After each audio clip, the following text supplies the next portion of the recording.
I'm here in the north of Italy, in the Dolomite Mountains, in fact on top of a Dolomite mountain, here to drive perhaps the most controversial new Ferrari in quite some time. It's the FF.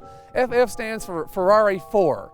Four-wheel drive and 4 adult passengers fit in this car. And that's where the controversy comes in. Four-wheel drive for a Ferrari, I mean, how is that going to work? Isn't that going to ruin the drivability and so forth? And 4 seats? Well, that's driven this kind of station wagon-y looking design here. That's a little bit of a controversy. I can tell you that the back seat is comfortable for at least someone my size.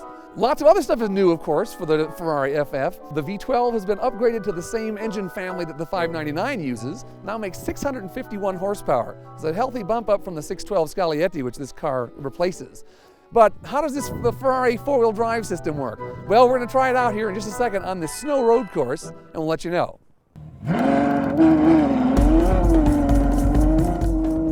Well, the four-wheel drive system works as advertised here. It allows you to start off on snowy hills and icy hills. Just like ABS, you can feel the brakes working. You can actually feel the clutches engaging the front wheels as they're grabbing for traction coming out of a turn or something like that. They've preserved a 43 front, 57 rear weight distribution thanks to this very lightweight four-wheel drive system that takes the drive off the front of the engine with a small little 2-speed transfer case in the front.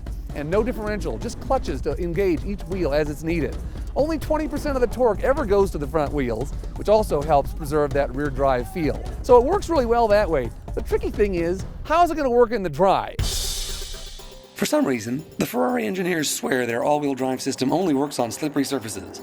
They claim it never kicks in on a dry track like the Fiorano road course.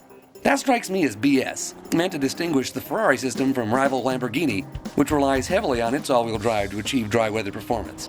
Sure enough, out on the dry, twisty roads connecting the region's many ski resorts, a dash display showed that plenty of torque gets routed to the front wheels.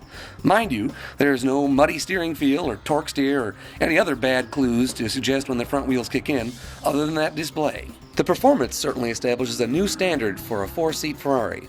Acceleration is borderline ballistic. The magnetic shocks prevent virtually all body roll while affording a cushy ride between corners.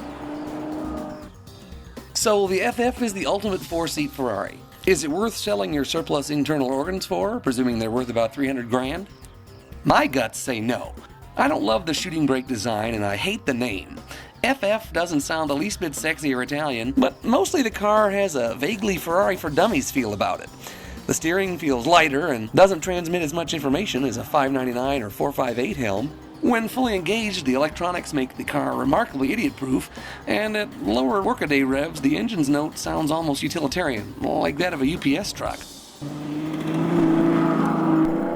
Still, I remain in awe of the efficiency and performance of the 4RM all-wheel drive system, and I hope to see it applied to other Ferraris and maybe an Alfa Maserati or two.